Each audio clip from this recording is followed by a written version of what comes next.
नमस्कार, धर्म ज्ञान के दर्शकों का स्वागत है। मैं हूं आपके साथ कविता राणा। 26 मई 2014 इतिहास के पन्नों पर दर्ज ये एक ऐसी तारीख है जिसमें देश को एक ऐसा प्रधानमंत्री मिला जिसने देश की तस्वीर ही बदल कर रख दी। मैं नरेंद्र दामोदर दास मोदी ईश्वर की शपथ लेता हूं कि मैं विधि द्वारा स्थापित भारत के संविधान के प्रति सच्ची श्रद्धा और निष्ठा रखूंगा। मैं भारत की प्रभुता और अखंडता का अक्षुण्ण रखूंगा। मैं संघ के प्रधानमंत्री के रूप में अपने कर्तव्यों का श्रद्धापूर्वक और शुद्ध अंतःकरण से निर्वहन करूंगा। सबका साथ सबका विकास के साथ पीएम मोदी ने अपनी तूफानी पारी की शुरुआत की और आज आत्मनिर्भर भारत के साथ आगे बढ़ रहे हैं। आज की तारीख में पीएम मोदी देश के चौथे ऐसे प्रधानमंत्री हैं जो इस पद पर रहते हुए अपने 7 साल पूरे कर चुके हैं और इसी के साथ देश के पहले गैर कांग्रेसी प्रधानमंत्री भी बन चुके हैं। 26 मई को जब पहली बार बतौर प्रधानमंत्री नरेंद्र मोदी ने शपथ ली तो आम से खास पूरी दुनिया की निगाहें उन पर टिकी हुई थी। पीएम मोदी का ये शपथ समारोह अपने आप में कितना खास था, इसका अंदाजा आप इसी से लगाइए। पहली बार भारत के एशियाई पड़ोसी मुल्कों के राष्ट्राध्यक्ष इस समारोह में शामिल हुए। देश के तमाम राजनीतिज्ञों से लेकर नामचीन हस्तियां और साधु संत इस शपथ समारोह में दिखे और इस बीच एक ऐसी शख्सियत पर वहां मौजूद लोगों का ध्यान गया जो मोदी के प्रधानमंत्री बनने की भविष्यवाणी पहले ही कर चुके थे। खास लोगों के बीच एक ऐसी प्रभावशाली शख्सियत ने कदम रखा जिसमें लोगों को परमात्मा का अवतार नजर आता है। हम बात कर रहे हैं जगत गुरु रामभद्राचार्य जी की, जो ना देख सकते हैं और ना लिख सकते हैं, फिर भी अपनी संकल्प शक्ति के बलबूते विश्व की पहली हैंडीकैप यूनिवर्सिटी से लेकर तुलसी पीठ की स्थापना की। 22 भाषाओं के ज्ञाता और तकरीबन 80 ग्रंथों के रचयिता। लोगों को उनमें आध्यात्मिक गुरु से लेकर कथावाचक दिखता है, लेखक से लेकर दार्शनिक हैं और शिक्षक से लेकर संगीतकार भी। मानव कल्याण के लिए अपना जीवन समर्पित करने वाले जगत गुरु रामभद्राचार्य एक भविष्यवक्ता भी हैं। ये तब लोगों ने जाना जब पीएम मोदी को लेकर उनकी भविष्यवाणी साल 2014 में ही सच साबित हुई और पीएम मोदी के ये कितने करीबी रहे हैं ये भी तब दिखा जब इस भव्य और ऐतिहासिक शपथ समारोह में ये नजर आए।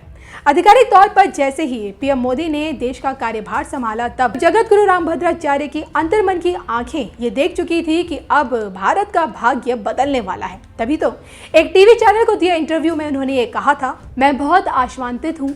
मैं मानता हूँ कि नरेंद्र मोदी इतना अच्छा करेंगे कि जो स्वतंत्रता के इतिहास में पहली बार होगा। मुझे अपने नए प्रधानमंत्री से भारत के भाग्य को बदलने की उम्मीद है। हम तो भारत में रहते हैं और भारत को भगवान मानते हैं और हमारे यहाँ देश का विकास हो, दोनों प्रकार का विकास हो, भौतिक विकास भी, आर्थिक विकास भी और आध्यात्मिक विकास भी। जैसे ऋषि वशिष्ठ ने भगवान राम को आशीर्वाद दिया था, जैसे व्यास जी ने युधिष्ठिर को आशीर्वाद दिया था, जैसे समर्थ गुरु रामदास ने शिवाजी को आशीर्वाद दिया था, उसी मुद्रा में मैं आशीर्वाद दूंगा नरेंद्र मोदी को। तो जगत गुरु रामभद्राचार्य जी से पीएम मोदी को ऐसा आशीर्वाद मिला कि अंतर्राष्ट्रीय स्तर पर आज पीएम मोदी का डंका बज रहा है। पीएम मोदी के नेतृत्व में सरकार जनधन खाते, उज्ज्वला गैस, घर घर बिजली और आयुष्मान योजना और इसके साथ ही साथ प्रधानमंत्री आवास जैसी अनगिनत योजनाओं से गांव-गांव और शहर शहर से जोड़ती गई और परिणाम स्वरूप चुनावों में जीत की गाथा लिखती गई। पीएम मोदी ने बाहरी दुश्मनों को भी 2 टूक पे समझा दिया कि अगर हम बांसुरीधारी कृष्ण को पूछते हैं तो वहीं सुदर्शन चक्रधारी श्री कृष्ण को आदर्शों पर भी चलते हैं। एक और जहां सर्जिकल स्ट्राइक से एयर स्ट्राइक कर पाकिस्तान को उसकी असल जगह दिखाई तो वहीं चीन की हर चालाकी, हर चाल का मुंह तोड़ जवाब दिया। 3 तलाक से लेकर धारा 370 को अतीत बना दिया। हालांकि देखिए चुनौतियां भी कम नहीं थी। जब विपक्ष ने सरकार को घेरने की कोशिश की, पीएम मोदी के मास्टर स्ट्रोक ने उन्हें धराशाही कर दिया। इस बीच जब कोरोना का कहर बरपा तो तुरंत लॉकडाउन से लेकर देशव्यापी वैक्सीनेशन अभियान चलाकर कोरोना को भी मात दे डाली। अब 2 साल बाद यानी कि 2024 के लोकसभा चुनाव है, लेकिन उससे पहले आगामी राज्यों में चुनाव है और चुनौतियां भी देखिए कम नहीं है। ऐसे में जगत गुरु रामभद्राचार्य पहले से ही पीएम मोदी के तीसरी बार प्रधानमंत्री भविष्यवाणी कर चुके हैं, लेकिन उनकी इस भविष्यवाणी को सच साबित होने में देश की जनता क्या इसमें उनकी मदद करेगी? शपथ समारोह में मिला जगत गुरु रामभद्राचार्य का आशीर्वाद पीएम मोदी का आने वाले समय में कितना साथ देगा, अब ये तो देखना बाकी है। मैं नरेंद्र दामोदर दास मोदी ईश्वर की शपथ लेता हूं कि मैं विधि द्वारा स्थापित भारत के संविधान के प्रति सच्ची श्रद्धा और निष्ठा रखूंगा। मैं भारत की प्रभुता और अखंडता अक्षुण्ण रखूंगा। मैं संघ के प्रधानमंत्री के रूप में अपने कर्तव्यों का श्रद्धापूर्वक और शुद्ध अंतःकरण से निर्वहन करूंगा तथा मैं भय या पक्षपात, अनुराग या द्वेष के बिना सभी प्रकार के लोगों के प्रति संविधान और विधि के अनुसार न्याय करूंगा। मैं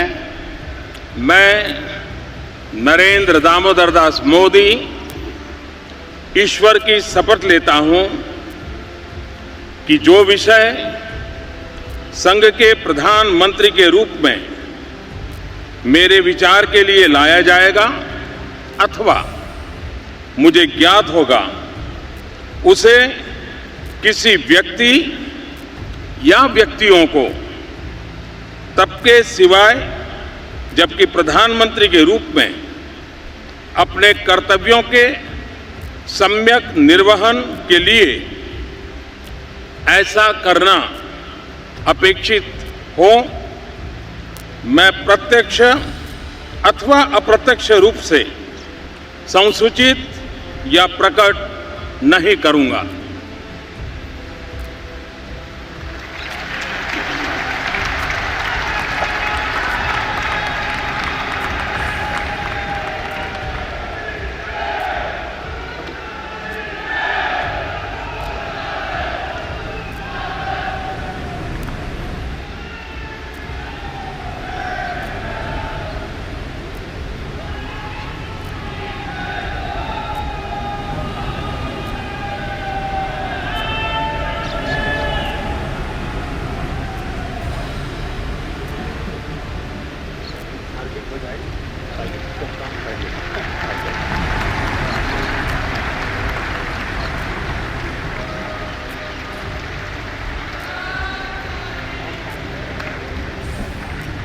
श्री राजनाथ सिंह।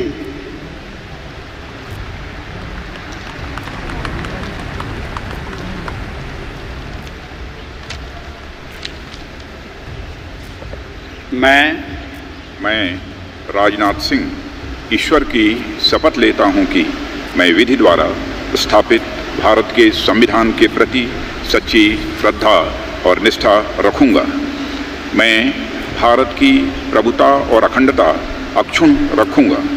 मैं संघ के मंत्री के रूप में अपने कर्तव्यों का श्रद्धापूर्वक और शुद्ध अंतःकरण से निर्वहन करूंगा तथा मैं भय या पक्षपात, अनुराग या द्वेष के बिना सभी प्रकार के लोगों के प्रति संविधान और विधि के अनुसार न्याय करूंगा।